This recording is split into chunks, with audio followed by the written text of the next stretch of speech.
as my pile of projects and progress continues to climb, I think it's safe to say I got my knitting mojo back.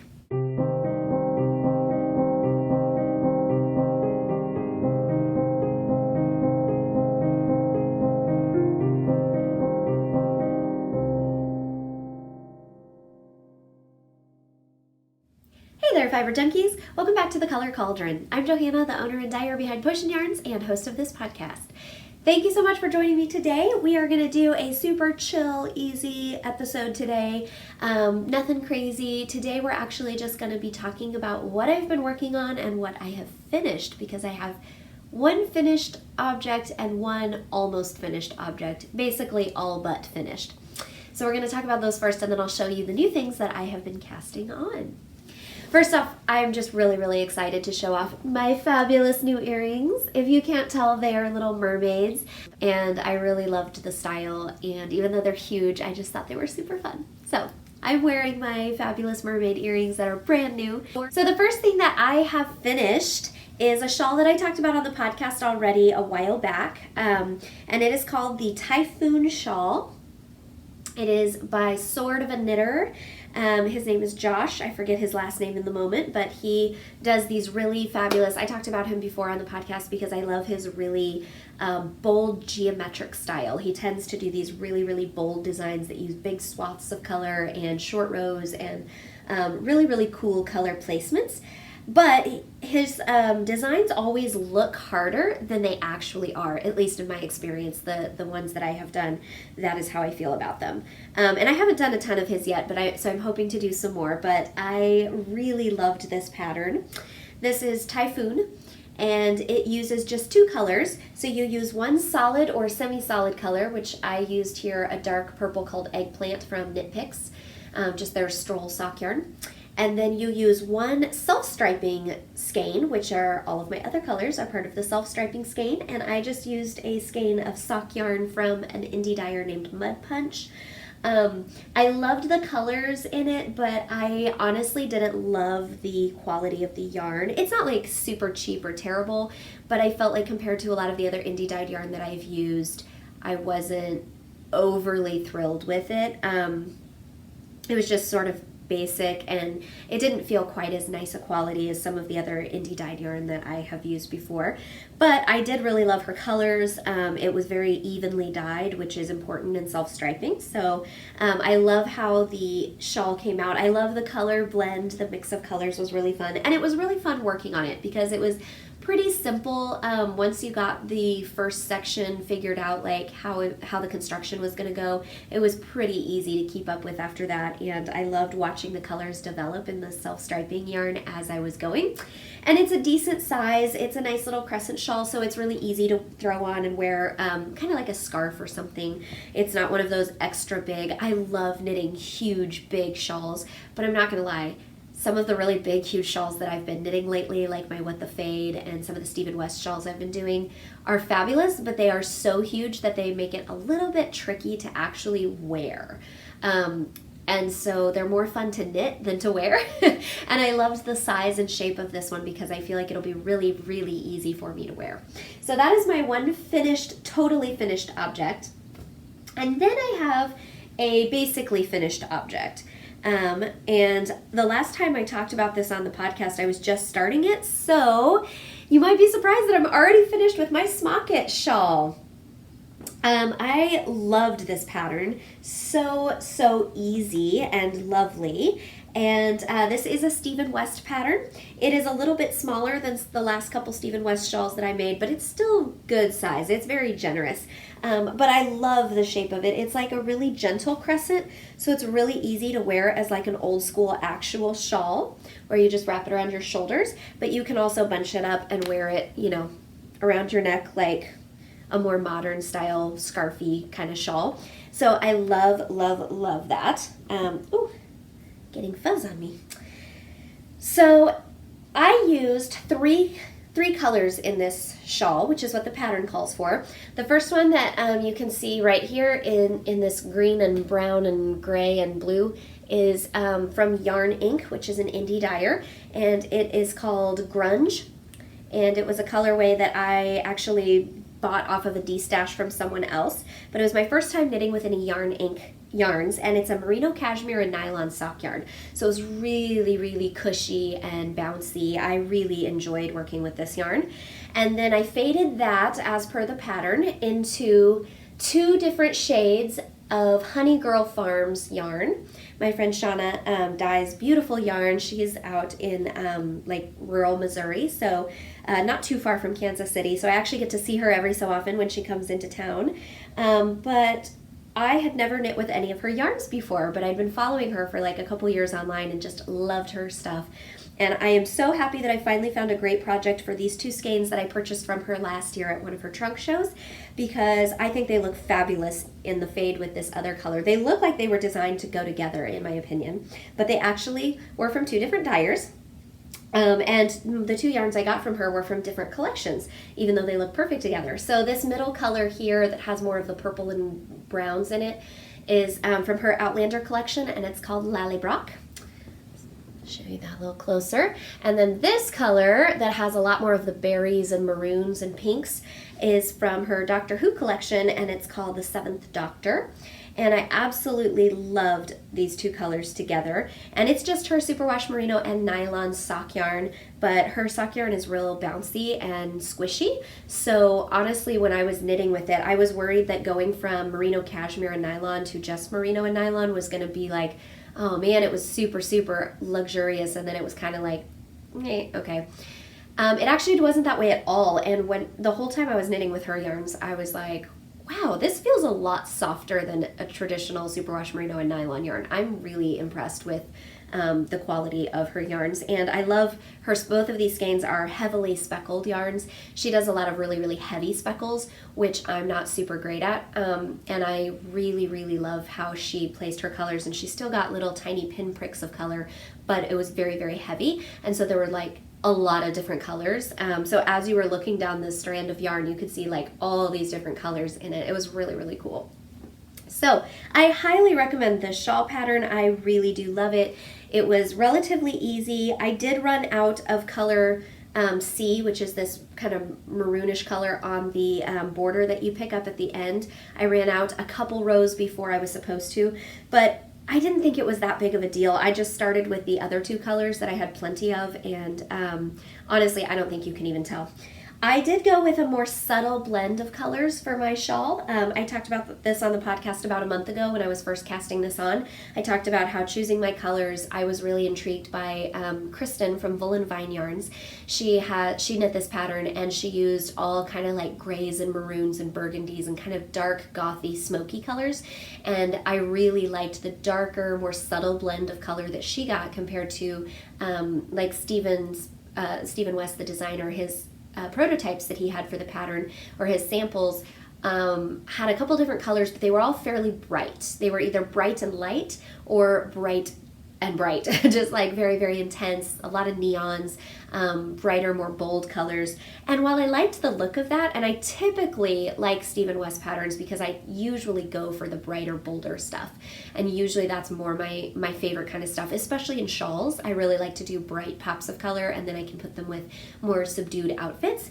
But for some reason, I just wasn't loving it with this pattern, and everybody that I saw in the project page on Ravelry that had done more of the brighter, more bold contrasting yarns, I just really didn't love it, and I kept being drawn to these really subtle kind of woodsy colors, and so that's what I chose for mine. And I mentioned this on the podcast before, but I picked these colors to go together because I really felt like they were very nature themed.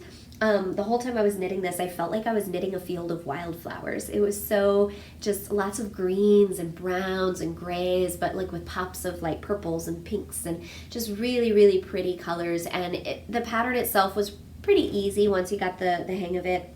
It's really pretty simple, and it went really fast, and it was kind of soothing, really good TV or car knitting. And so I kind of felt like this pattern to me was just really like soothing and relaxing, like sitting in a meadow of wildflowers and relaxing, having a picnic kind of a thing. I'm really excited to try wearing it, but I called this my almost done pattern because if you look at the back side, it is hanging all of these little yarn tails are still hanging out that I have not woven in. So I literally just cast this off the other night and was so excited about it, but it was like really late at night and I was tired and I almost didn't make it to the end of my cast off because it's a picot bind off on like over 600 stitches and I was just like, whew. So it took me a minute to get the bind off and I didn't know if I wanted to bother anymore with the ends and I was just so tired that in the moment I was like, I'll do that tomorrow. And it's been several tomorrows since and I have not done it yet because I hate weaving in ends. And I have some new exciting cast-ons on the needles that I am way more excited about than finishing that shawl. But I really do want to wear that one soon and I love the kind of like woodsy wildflower feel. So I think I need to just be good and make myself sit down and do it.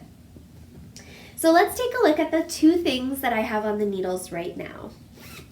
Technically, I have more than two things on the needles, but my other projects that are on the needles are in timeout right now.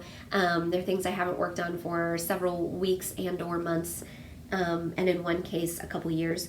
And so I'm just letting them sit right now because I'm just not feeling it. And yeah, so I'm just letting it sit for the moment. We'll get back to them eventually, but not right now. So the first thing I showed on the podcast last time that I talked about my progress, and when I showed it, it was definitely I haven't cast this on yet, but I just caked up the yarn and I'm excited. And that is the Doodler pattern by Stephen West, another Stephen West shawl. Can you tell I have a favorite designer? Maybe. I wouldn't say he's my number one favorite, but he's definitely up there in my go-to designers.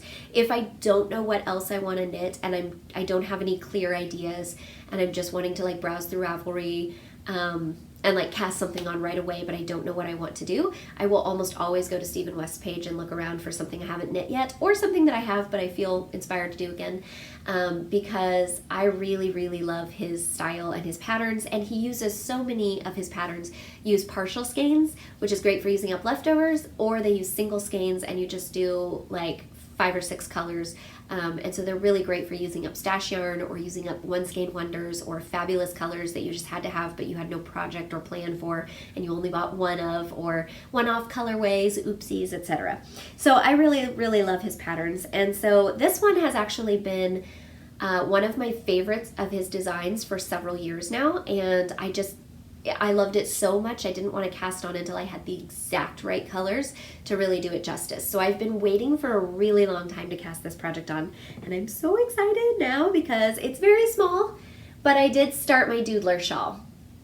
So I showed the colors last time on the podcast, but I'll quickly go over them again. All 3 of the skeins that I'm using for this are from Hedgehog fibers.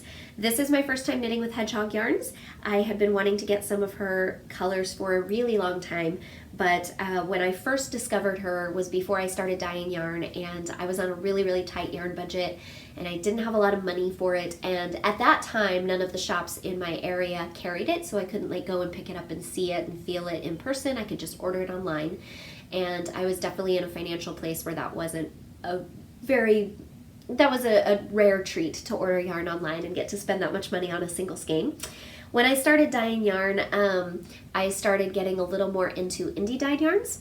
I had enjoyed them before, I'd liked them before, but honestly I wasn't that into them because I was a really big garment knitter, and indie dyed skeins are, first of all, they're more expensive, so it can be harder to get a sweater quantity when you're on a tight budget. But also when I first started getting into indie dyed yarns, I was like way more drawn to the crazy bright variegated and heavily speckled stuff, which I still kind of am. I really love a good semi-solid or a solid or tonal colorway, but I have to remind myself to buy those sometimes, or I buy them for specific projects. I don't typically just stash those types of yarns the way I stash speckles and variegateds and things like that. Those I find just so much easier to just buy on a whim. They're like candy. You just pick it up, buy it, have it on hand all the time. Whereas the tonal colorways, I tend to actually like plan or chart out a project. I know I'm going to knit this afghan or this sweater or something, and I need to get a specific colorway to bring to life my vision. And so that's why I tend to have less of those in stash. So anyways, I finally got some Hedgehog Yarns. There are a couple shops in town that have it now, and I also found some at a couple different shows recently. So I finally got 3 colors of hedgehog fibers, and I did buy them to go together because I was looking at them and like, oh, these 3 look amazing together. I'm just going to go ahead and buy all 3. I totally splurged. But I didn't have a project picked out, and then I decided a couple months ago that the Doodler would look amazing in these colors. I just finally got around to casting it on. So my first color, color A, is this yellow one, and this is actually like this was my white whale for a while. I was trying to get a hold of this color called Fool's Gold. I believe suddenly I'm having a brain fart. I think it's called Fool's Gold. But I had my eye on this color for years, literally since I first heard of hedgehog. I think the very first introduction I had to hedgehog fibers was someone online talking about it on a podcast or something and showing this exact colorway a couple years ago. And I was like, oh my God, that's amazing. I have to have it. But at the time, it was hard to get because everywhere I would go to find it, it was like they were constantly selling out of it, or they didn't carry that color or something else. Or they had it, but I couldn't afford it, like not even just to, oh, I'm being bad, so I'm going to splurge, but like literally like, oh, I can't eat this week, so I can't buy yarn. So it was kind of one of those things. And so I finally found this last fall, and I got so excited, I just had to have it. And so this one was like my big moment. And I love it. It's even better in person than it looked online. I'm so happy with this yarn. I'm loving how it knits up. It's absolutely stunning. And I love that it goes so beautifully with the 2 colors that I am pairing it with. The first one, I cannot remember the name to save my life, but I did mention it on the last podcast I did about a month ago talking about my projects, so you can go back and check that out. But it's this really gorgeous, deep sapphire blue. Like, I've never seen a blue this intense and jewel toned before. It's stunning. Like, it stopped me in my tracks, and those 2 together, I was just like, this is coming home with me for sure. And then my last color that I haven't added to it yet, but will be the 3rd color of my shawl, is called Sari, and as in a Indian woman's traditional dress. And this is just stunning. I don't know if it's more red or more pink. It's like, I think it's more of a red, but it's a very pinky red, and it's really like magenta meets red. And then it's got the fun like blue and yellow speckles. So these 3 together, I mean, it's the color wheel. It's primary colors, yellow, blue, and red right there. That's probably why I fell in love with them so hard, but I saw these 3 together, and just as soon as I held them in my hands, I was like, oh, these are coming home with me, and they will be something amazing. Which is part of why it took me so long to cast on, even after I'd already decided I'd found the perfect pattern for it. I really took my time casting on because I was like, oh, they're so perfect. You know, have you ever had those yarns that are just so pretty and so perfect in the skein form, and you just don't want to cast them on because once you knit them up, the magic is gone and it's kind of broken? I mean, you'll still enjoy wearing the thing, but there's that little bit of like, it's almost more about the process of like holding and petting the yarn and then actually knitting with it that makes it so exciting, and so you kind of can't bring yourself to do it. I have definitely done that with yarns before. I still have some yarn in stash from years ago that I can't bring myself to knit up yet, but I probably will, because I've been getting a lot better about using my beautiful yarns instead of just letting them sit around. I used to be terrible about never casting on an expensive or a beautiful skein of yarn, and especially if it was expensive and beautiful, because I felt like, oh, that was so much money, and once I knit it, it's gone. I can't really do any, I mean, it's not gone. I can wear it or give it away. But, you know, I couldn't enjoy the process of knitting with it unless I ripped the whole thing out again. And first of all, I got a lot better at ripping out because I realized I could have twice the fun if I ripped out and reknit into something I'd like better. But secondly of all, I finally decided life is too short, and I did realize once I started dyeing yarn, it really opened my eyes to a world that I'd only scratched the surface of. It's like I only saw the tip of the iceberg before I started getting involved with online knitters and indie dyed yarns and yarn events, all of these things I didn't used to do before I had a business because I was an extremely solitary knitter. And once my eyes were open to that, I was like, you know, no matter how great a yarn is or how wonderful a dyer is or how fabulous a base is, I am always going to have another yarn out there that excites me or that gets me really wanting to cast on or that I can't put down or that I can't stop looking at. And I have knit several of my favorite yarns into beautiful projects that I do use now, and I'm loving how fun it feels to put those on and be like, oh yeah, this yarn, remember? Oh, it looks so good on me. Oh, it looks so good on you when I give it away. So I am finding more joy out of that now than I used to. But I think, you know that old like, are you a process knitter versus a product knitter? I honestly don't know. I used to say I was a product knitter, and I think when I first started knitting, I was 100% a product knitter. But I very quickly morphed into a process knitter. The better I got at knitting and the more I started to enjoy the process and the more I started to work with nice fibers and nice needles and good patterns and things that I really, so when I first started, I was just using cheap stuff and I didn't really care too much. And a lot of that was out of necessity, but once I started using nicer stuff and really investing a little bit more in my craft, I started enjoying the process so much more. And now I feel like I'm more of a process knitter, but I still have to care about the end product, and I get really frustrated if something isn't finished or if it takes too long to do or something like that. So I'm probably just a weird combination. But anyways, there is my Doodler, small as it may be. I am loving it. It's really cool. You have all these like skinny little lines of the contrast color that are going to burst out over a nice crescent shawl, and then that reddy pink color will be a nice fun border for it. So I'm excited. I'm really, really excited. And I am housing it in last year's Poe themed bag that I did. So every fall, if you're new to the podcast and you don't already know this, every fall I do an Edgar Allan Poe themed special limited edition yarn you can only get for that collaboration. And the last 2 years I've collaborated with other artists. I don't know yet going forward whether this year we will have another collaboration or if we will do something different. But last year I collaborated with a bag maker who made these fabulous potion bottle bags for me. And I was very, very lucky that I got to keep one. And so that is housing my Doodler. And the year before that, I partnered with a bag maker from Twisted Yarn and Fiber Bags. I've done a couple different collaborations with her, and she did my original Poe themed bags, which were these fabulous gothy black and white. It's got like graveyard scenes and bats and ravens and spiders and creepy women in long dresses, and it's fabulous. And it also houses half of my enamel pin collection is here, the other half is on my bag. But I really loved these bags that she made, and that is housing my other work in progress right now, which is brand new. Never showed this one on the podcast before, and I just started it this week, and I'm already making really good progress on it. It's going super, super quickly.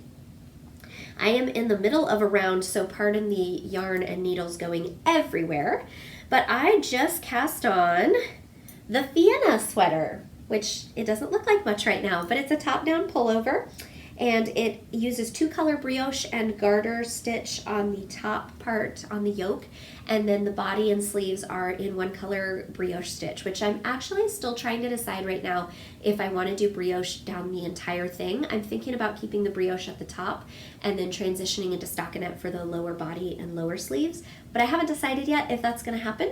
So stay tuned. I'll have to let you know how that goes. But I do have a picture of it. Hopefully you can see this. Hopefully it's not too light in this light. But this is the Fiona sweater, and it is Fienna, not Vienna, like the city. It's Fiona. And it's by Heartfelt Knits, which the designer's name is Olga Albrecht. And she did this fabulous, fabulous sweater. There's also a Vienna Hat Pattern. So the sweater is done in fingering weight. There's a hat pattern that is the exact same kind of a style, and it uses the 2-color brioche and a really fun fur pom-pom, and the hat is in DK weight. I have that pattern as well, and I haven't done it yet, but I am thinking about casting one of those on, maybe when I finish the sweater or something like that. But the reason I chose this sweater was because I really was getting sick of not knitting any garments while pregnant. I have been waiting to knit any sweaters or anything that needed to fit. When I first found out I was pregnant, I didn't want to knit anything that was a garment or anything like that because I had no idea. I've never been pregnant before. I didn't know how my body was going to change. I didn't know if I was going to be able to fit things the same way. So I've really been holding off on it. But Vienna is kind of a looser, oversized kind of pullover. You can make it a little bit more of a tight pullover if you want, but it's it's a versatile kind of basic plain style where you can oversize it a little bit, make it more of a slouchy, comfy sweater, which is kind of what I'm hoping to do. And so I figured if it's a little small right now while my body is changing shape, it will probably fit better after the baby comes anyways, but I've got a little bit of room, so I think it should be fine. And I recently wore my Zweig sweater, which I knit last year before I was pregnant with no intention of getting pregnant at that time. Or, well, eventually I wanted to, but I wasn't planning on it right away. And I wore that sweater just the other day. Now that I'm starting to get to the point where I can't fit all of my old clothes, and I fit that one totally fine and still had plenty of room in it. So I'm not terribly worried about this one. I think since it's basically roughly the same shape and size as the Zweig, that I should be totally okay with it. But I am using 2 colors of my own hand-dyed yarn. Both of these are in the shop right now, although one of the base yarns is currently not in the shop, although it may be coming back soon. But this top color, the purple, is Violent Delights. I do have that base, or that colorway on different bases in stock right now. So it is in my single ply and DK, maybe also in worsted, I can't remember, but it's in a couple different bases in the shop. But it's an old colorway I've had since my first year in business. It's a really, really fabulous deep purple and violet tonal, so kind of a semi-solid. It looks really, really pretty. And I am using the Celtic Sock, which is my tweed superwash merino and nylon, so tweed sock yarn. And basically the only reason I'm using the tweed as opposed to a regular one is because I had extras of it, and I took all the tweed out of the shop recently because I feel like tweed is more of a fall and winter thing. So I figured I'd put it back in this summer when people start gearing up for fall knits, but not during like the springtime and stuff. It just didn't seem very springy. But I had some of this on hand, and I had some extras of the purple that just hadn't sold, and I was like, I really like that purple, and I hadn't knit with the tweed yarn yet. I had been selling it, but I hadn't gotten to knit with it yet myself. So I decided it was time to try out my tweed base. So that's my top color. And then the main reason I did this sweater is I really wanted to show off the new Carmen Miranda colors that are in my shop right now. So last month I released a new collection based on Carmen Miranda, the Latin American, Brazilian entertainer. She did a lot of movies in the 1940s, and then she was a nightclub entertainer for a couple decades, and she was really instrumental in bringing a lot of Latin American and South American culture and style and dress and dance and music and everything else to North America during that time, kind of in World War II and post-World War II, when people were really, really interested in exotic cultures. And so a lot of modern critics are like, yeah, but she did it in a way where it was really cheesy. Like, that was kind of her shtick. She did really joyful, cheesy, over-the-top, kind of ridiculous, caricatured kind of style dances and stuff. I see that argument, and I understand why people might be sometimes like a little offended, like, oh man, that's not really indicative of real South American culture or whatever. No, it probably wasn't, but you have to remember at that time, most people that were coming into contact with her act were completely unaware of anything, and it was just a very different time, and I think that she did a really good job of introducing in just small, humorous doses, like, just like kind of the idea and concept. I mean, she basically helped a lot of people that had no idea about, a lot of white middle-class Americans who had no idea in the 40s. She brought them things like the samba and the cha-cha and, you know, dances and music that they were completely not able to get before, and she started bringing that into the mainstream and getting people interested in learning more about those cultures. So I think it's a really, really cool thing what she did, and regardless of whether you think she was helpful or a hindrance towards furthering international relations, you can't deny that she was a talented performer, and she was humorous and very full of vivacity and bright colors. She loved colorful things, really exotic, over-the-top, fruity headdresses, and really fun dances and everything else. So I've created these really fun, bright, summery colors for her, and this contrast color that I'm using here for the brioche section is one of the colors from her collection. It is the one called Samba, after the dance that she popularized, and I love it. And you guys, I have to say, when I was dyeing this colorway, here it is all caked up, when I was dyeing this, as I was like creating it in the dye kitchen, I'm not a very super organized person. I don't like come up with all my recipes and like write them out ahead of time and then go create them. I kind of create on the fly, and I'm like, sometimes I'll have like a vague idea, or I'll have like a couple steps to the colorway down, but I won't have it completely figured out, and then I often will change it as I go. And this one, I basically was like, I want to bring like a really awesome cerulean blue and a really bright tropically lime green together, but other than that I have no idea. And I just started playing, and this started emerging, and while I was creating it I was like, this is going to be amazing. I'm so excited. And then sometimes when you're doing things in the kitchen, it looks different. Sometimes you're like, oh, this isn't working out, and then you get it dried and twisted up in a skein and you're like, just kidding, that's amazing. Or sometimes it goes the other way and you think it's going to be awesome, and then once you get it all done you're like, ooh, what was I thinking? This did not translate from here to here very well. This was one of those ones where I got real excited in the dye kitchen. It was like, this is amazing. And then I got it dried and twisted up and was like, holy crap, this is amazing. This is even better than I thought. I got it photographed and was like, oh, be still my heart. This is amazing. And then I started knitting with it and was like, how could I love this anymore? I don't think it's possible. I didn't think it was possible to love this anymore. But look at these colors, you guys. They're stunning. They're so stunning. I'm just obsessed. And there's a lot of bright sunny yellow, and then little hints of kind of like a spicy paprika-y orange. And then you've got the fun little pops of just teeny little pops of pink and purple that kind of like explode out at you, but just for a couple stitches and then they're gone again. Oh, it's so good. It's so good. And I love the contrast of the purple with these brighter colors. So suffice it to say, I'm more than happy with my Fiona. I am not yet to the armhole section, but I've made pretty good progress. I just cast this on last Monday before going to my knitting guild meeting, and it's already the weekend, and I'm making pretty good progress. And that's with a couple breaks to work on the Doodler and to finish up my Celtic Shawl. So I'm feeling pretty good about that. That's all that I've really been working on lately as far as my knitting goes, but I have been really, really industrious in the dye kitchen lately. After a couple of months of early pregnancy, barely being able to get off of my rear end and get into the dye kitchen because of sickness and exhaustion and just a lot of other stuff life was throwing at me. It was kind of like the perfect storm of everything happening at once. And thankfully I had a lot of old stock. Oh, my fabulous earrings are getting messed up. There we go. I had a lot of old stock in... That's the one bad thing about these earrings, is they do tend to do that. Okay, I had a lot of old stock already in the shop, so I didn't need to spend a ton of time in the dye kitchen, which was a huge relief and a blessing for me, because a couple months ago I did not need to be in there any more than absolutely necessary. So I kind of just went in to do club colors and a few other things.